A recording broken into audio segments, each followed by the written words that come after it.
କଳା କାଉ ତା ବଗିଚାରେ ବହୁତ ପରିବା ଚାଷ କରିଥିଲା। ଆଉ ସେସବୁ ପରିବା ନେଇ ସେ ବଜାରରେ ବିକ୍ରି କରୁଥାଏ। ଦିନେ ସେ ଯାଇଥିଲା ପରିବା ତୋଳିବା ପାଇଁ। ଆଉ ସେ ବହୁତ ପ୍ରକାରର ପରିବା ତୋଳିଲା, ହେଲେ କଲରାକୁ ତୋଳିଲା ନାହିଁ।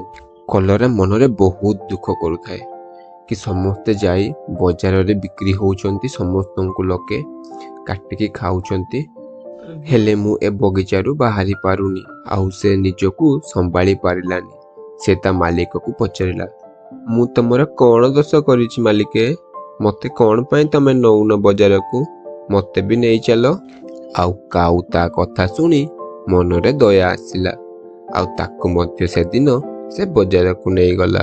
ହେଲେ ତାର ସବୁ ପରିବା ବିକ୍ରି ହେଇଗଲା, ହେଲେ ସେ କଲରାକୁ କେହି ନେଲେ ନାହିଁ। ଆଉ ସେ କଲରା ନେଇ ସେ ତା ଘରକୁ ଆସିଲା।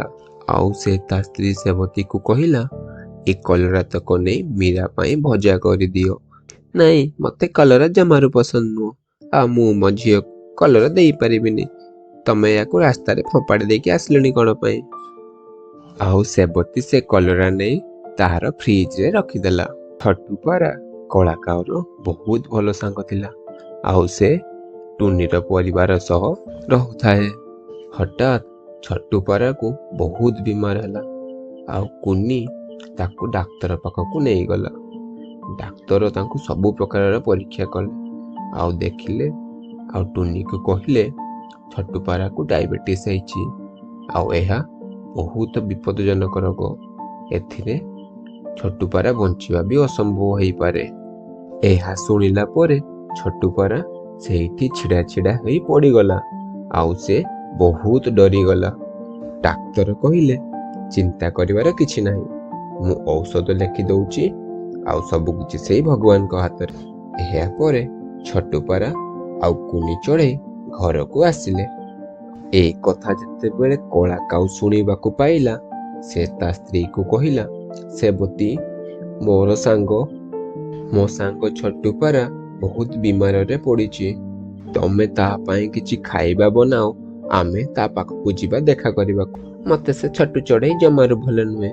ତାହାର ସବୁ ବଡ଼ ବଡ଼ ଆଖି ମତେ ଜମା ପସନ୍ଦ ନୁହେଁ।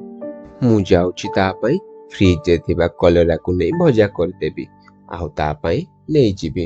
ଏହା କହି କଳା କାଉ ଆଉ ତାର ସ୍ତ୍ରୀ ସେବତୀ ଛଟୁ ପାରା ପାଖକୁ ଗଲେ ଦେଖା କରିବାକୁ। ସେଠାରେ ପହଞ୍ଚିଲା ପରେ କଳା କାଉ ଛଟୁ ପାରାକୁ ପଚାରିଲା, ସାଙ୍ଗ, ତମ ଦେହ ଏବେ କେମିତି ଅଛି? ଆଉ ଡକ୍ଟର କଣ କହିଲେ? ଛଟୁ ପାରା କହିଲା, ଡାକ୍ତର ମତେ ଡାଇବେଟିସ୍ ହେଇଛି କହିଲେ। ଏଇଟା ବହୁତ ବଡ଼ ରୋଗ। ତାହେଲେ ତ ତମେ ମରିଯିବ, ଆଉ ବଞ୍ଚିବାର କିଛି ବି ଆଶା ନାହିଁ। ଛଟୁ ପାରା, ତମ ପାଇଁ କିଛି ଖାଇବା ଜିନିଷ ନେଇ ଆସିଛି।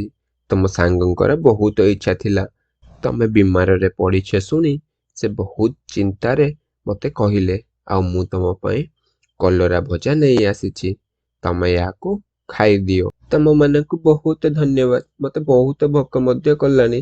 ମୁଁ ଏ କଲରା ତକ ଖାଇଦେବି। ଏହା ପରେ କଳା କାଉ ଆଉ ସେବତୀ ତାହାର ବସାକୁ ଫେରିଗଲେ। ଛଟୁ ପାରା ସେ କଲରା ଭଜା ଖାଇ ଶୋଇ ପଡ଼ିଲା। ସେ ଯେତେବେଳେ ସକାଳୁ ଉଠିଲା, ସେ ନିଜକୁ ବହୁତ ପରିବର୍ତ୍ତନ ମନେ କଲା। ସେ ଦେଖିଲା ସେ ଆଗଠୁ ବହୁତ ସୁସ୍ଥ ହୋଇଯାଇଛି। ସେ ଉଡ଼ି ମଧ୍ୟ ପାରୁଥିଲା। ଆଉ ସେ ମନରେ ବହୁତ ଖୁସି ହୋଇଗଲା। ସେ ଦୌଡ଼ି ଦୌଡ଼ି ଯାଇ କଳା କାଉ ଆଉ ସେବତୀ ପାଖରେ ପହଞ୍ଚିଲା, ଆଉ ସେମାନଙ୍କୁ ଧନ୍ୟବାଦ ଜଣାଇଲା। ତାକୁ ଦେଖି ସେବତୀ କହିଲା, ଆରେ ପାରା, ତମେ ପରା କାଲି ରାତିରେ ଉଡ଼ି ପାରୁନଥିଲ। ତମେ ତ ବହୁତ ବିମାର ମଧ୍ୟ ଦେଖାଯାଉଥିଲ। ଏବେ ତମେ ତ ବହୁତ ଭଲ ଉଡ଼ି ମଧ୍ୟ ପାରୁଛ। ହଁ ସେବତୀ, ତମକୁ ବହୁତ ଧନ୍ୟବାଦ। ତମେ ଦେଇଥିବା କଲରା ଭଜା ଖାଇ ମୁଁ ପୁରା ସୁସ୍ଥ ହୋଇଗଲି, ଉଡ଼ି ମଧ୍ୟ ପାରୁଛି। ପାରା ଚାଲିଗଲା ଜଙ୍ଗଲକୁ।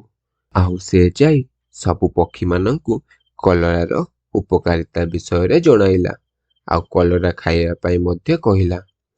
ତ ସାଙ୍ଗମାନେ ଏଠାରୁ ଆମେ କଣ ଶିଖିଲେ?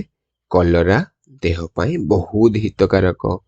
ଆଉ ଯେଉଁମାନେ କଲରା ତରକାରୀ ଖାଉନାହାନ୍ତି, ସେମାନେ ମୋତେ କମେଣ୍ଟ କରି ଜଣାଇବ କି ତମେମାନେ କାହିଁକି କଲରା ତରକାରୀ ଖାଉନ।